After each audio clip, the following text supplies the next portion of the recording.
E aí galera, como tinha combinado com vocês, ia trazer para o canal um vídeo com uma lista de momentos e feitos que gostei bastante na HQ da Feiticeira Escarlate de 2023, que não terminou e com certeza ainda teremos muito conteúdo, mas já temos 5 capítulos com muitas informações e dá para relembrar coisas legais que aconteceram.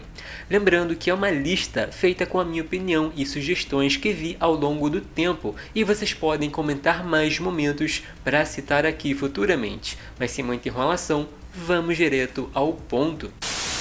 O primeiro capítulo começa com a Wanda fazendo um banimento enquanto salvava um navio e lidava com o vilão Hydro, mas o foco da história foi para uma mulher chamada Jarnet, que apareceu na loja Empório querendo ajuda, dizendo que as pessoas de uma cidade da Itália foram manipuladas e influenciadas por um homem maligno, tanto que ali podemos ver uma pedra misteriosa com resistência à magia, e por isso a moça não foi influenciada.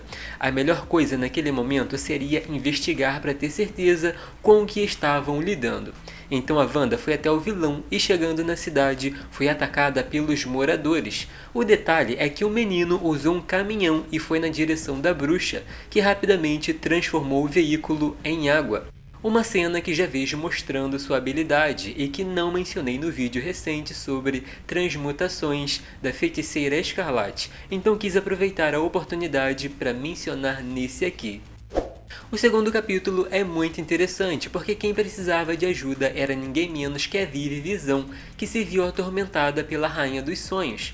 Para ajudar a menina, a bruxinha teve que fazer uma viagem nos sonhos, encontrando e lidando com a entidade pessoalmente. Na minha opinião, a parte mais interessante foi quando as duas começaram a se enfrentar, porque foi um duelo muito voltado para a criatividade, com a entidade tomando a forma de androide enquanto cuspia lágrimas, a Wanda criando um leão gigante com sua magia, a Rainha dos Sonhos transformando o leão em morcegos e a Wanda transformando os morcegos num chicote para atacar ao oponente, que por sua vez pensou que ia vencer fazendo a heroína pensar que estava sufocando.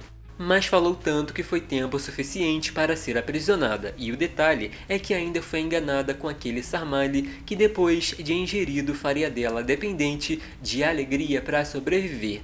Ainda tinha que libertar a Vivi e nunca mais aterrorizar a Terra dos Sonhos, porque se acontecer, esse vai ser o último ataque.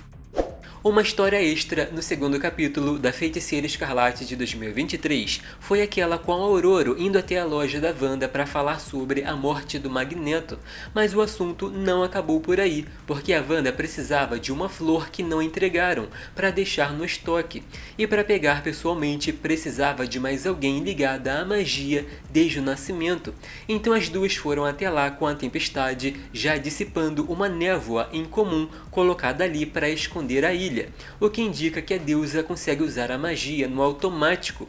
Porém, para dificultar a situação, um guardião da água apareceu e as heroínas tiveram que se unir. O detalhe é que o poder mutante não fazia efeito, e aí a tempestade pediu a sua ancestral Aisha para ajudar na missão, o que resultou numa cena bem legal daquele guardião impossibilitado de fazer alguma coisa. No fim, as heroínas ainda ficaram batendo um papo enquanto tomavam aquele chá feito com a flor.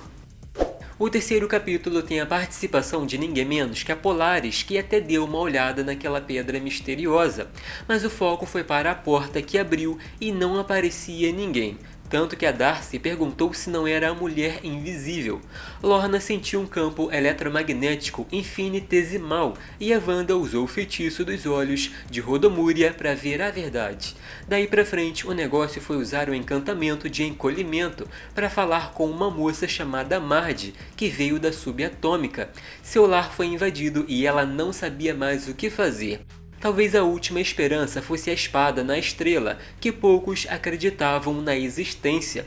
Mas a história dizia que foi ela que esculpiu aquele mundo, então as três saíram numa aventura, apesar da incerteza. No fim das contas, a espada tinha que existir de alguma forma, e se a Feiticeira Escarlate controla a realidade, ela e sua irmã se tornaram uma forja de ciência e feitiçaria, dando vida àquele artefato lendário.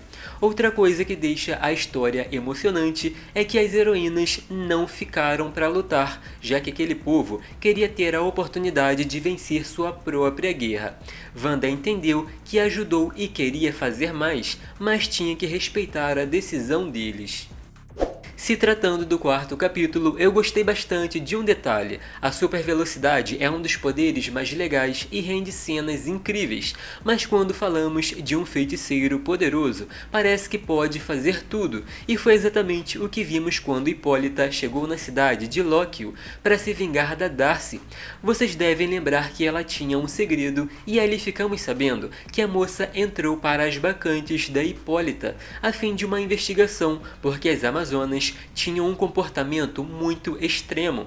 O detalhe é que quando foi descoberta, matou uma das guerreiras em legítima defesa. A sorte dela é que a Wanda acreditou e encantou os sapatos para correr dali muito rápido. Inclusive, os sapatos ganharam asas, meio que fazendo uma referência ao Hermes. Outra coisa é que a Darcy nunca perde a piada e comentou que nunca mais vai falar mal da forma como o Pietro fala e da bunda perfeita que ele tem, provavelmente porque se exercita muito. Já se tratando do quinto capítulo, podemos ver a feiticeira Escarlate consertando todo aquele dano causado pela luta, e a Darcy voltando porque não queria deixar a patroa sozinha.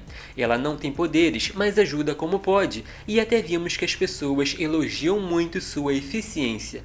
Inclusive, mesmo sabendo que trabalha com uma bruxa poderosa que pode se curar num piscar de olhos, resolveu fazer o curativo, mostrando que se importa com o bem-estar da sua amiga. Como a confusão não acabou por ali, foi nesse momento que Hipólita voltou jogando um helicóptero em cima das duas e, para piorar, usando uma armadura do material anti-magia.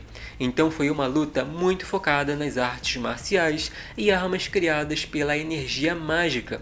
No fim das contas, Wanda mostrou que tudo o que precisava fazer para acabar com a luta era tocar no queixo da Hipólita, porém passou por tudo aquilo para mostrar que levava a situação a sério, tanto que sugeriu falar diretamente com as bacantes para que pudessem ter uma vida melhor, já que o comportamento agressivo causava muito sofrimento, tanto para elas quanto para os outros. E para terminar, na Anual da Feiticeira Escarlate de 2023, vimos toda aquela história da Agatha se aproximando da Wanda para falar sobre ressurreição e principalmente o Quiton selado na própria alma. A bruxa lendária tentou argumentar como se sua aluna estivesse em grande perigo e que as entidades mágicas não gostaram dessa história. No fim das contas, as duas entraram numa batalha pesada com direito à viagem pelas dimensões, e o que surpreendeu mesmo foi a Agatha arrancando o coração do deus do caos com as próprias mãos. Mas além de tudo isso, no começo dessa HQ aconteceu uma coisa muito interessante, que foi a Wanda mostrando que faz armadilhas dimensionais. Para ser mais claro, a moça se tornou tão habilidosa que prende demônios em potes que são realidades de bolso. E o engraçado é que a Wanda acha fofo os demônios pensando que podem fazer alguma coisa contra ela. Mas e aí, o que acharam desses momentos e qual o favorito de vocês? É uma lista com a minha opinião, então se quiserem mais é só comentar e deixar o like, porque é muito importante. Lembrando que sempre deixo 2 vídeos bem legais aqui nas sugestões, então dá uma olhada lá. Até o próximo!